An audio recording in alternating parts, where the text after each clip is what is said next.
Little brush এডিটিংয়ের sports প্যানেলে আপনাদেরকে স্বাগতম। পাকিস্তান সুপার লিগ PSL 2025 ষষ্ঠ ম্যাচে করাচি কিংসের মুখোমুখি লাহোর কালান্দাস।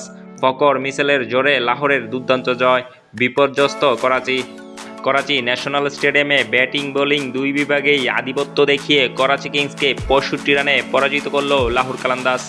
এই জয়ে টুর্নামেন্টে নিজেদের অবস্থান আরও মজবুত করল শাহিন আফ্রিদির নেতৃত্বাধীন দলটি।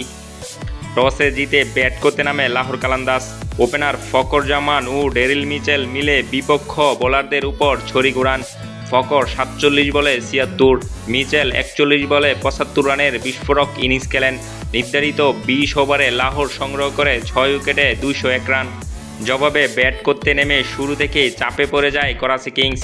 দলের পক্ষে খুশদিল শাহ সর্বোচ্চ 39 রান করলেও বাকিরা ছিলেন হতাশাজনক।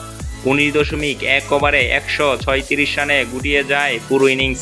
লাহোরের হয়ে রিশাদ হোসেন ও শাহিন আফ্রিদি 3টি করে উইকেট শিকার করেন। ফলাফল লাহোর কালান্দাস জয়লাভ করে 65 রানে। ম্যান অব দ্য ম্যাচ নির্বাচিত হন ফকর জামান। উক্ত ম্যাচে ফকর জামানের 76 রানের ইনিংসটি আপনার কাছে কেমন লেগেছে অবশ্যই কমেন্টে জানাবেন। আপনার কমেন্টের আশায় রইলাম।